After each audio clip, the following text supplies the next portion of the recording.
Joe Biden has arrived in Brussels ahead of crucial talks on the war in Ukraine. He'll attend NATO, G7 and EU summits, which will focus on addressing Russian aggression. Russia has shown no signs of scaling back its attacks on Ukraine, and Kremlin-connected commentators have even suggested using nuclear weapons. Joe Biden stepped onto European soil at a moment of alarming uncertainty for this continent. Given the stakes, given the bloodshed in Ukraine, perhaps it's a surprise that the American president has taken this long to travel here to face the Russian threat. Ahead of him now are 3 summits, NATO, the EU and the G7, back-to-back in one day. It is an unprecedented reflection on the current state of peace and security in Europe.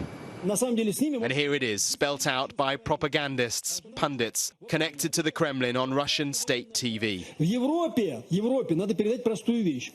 Вы получите ядерный удар по территории Европы в случае, если вы соберетесь там с какой-нибудь миротворческий контингент НАТО создать, в случае, если вы соберетесь его куда-то там вводить и прочее, прочее. Да, это будет ядерная война.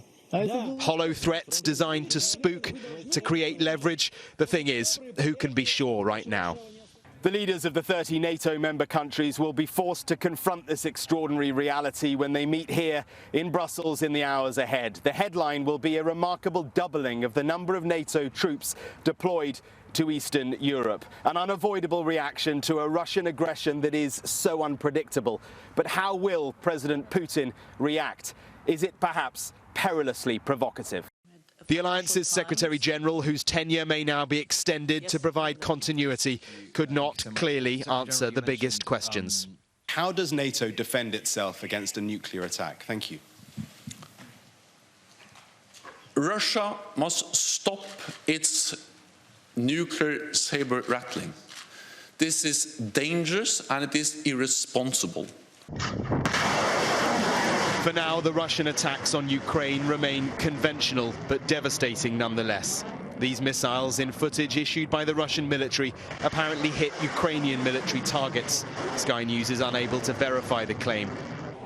Russia's foreign minister was preempting NATO announcements, and on a suggestion from Poland that it could send a peacekeeping force to Ukraine, he had this. I hope they know what they are talking about. This will be that very confrontation between Russian and NATO armed forces that everyone not just wanted to avoid, but said that it should never happen to begin with. His master, President Putin, told officials that Russia would continue to supply Europe with energy, but would charge in rubles. An attempt to shore up the plummeting ruble and undermine the dollar. There will be pressure at the EU summit on nations like Germany to cut loose from Russian energy, but that is so much easier said than done. So many challenges, so many frightening scenarios, and a blunt reality that nothing the West has done so far has ended Putin's war.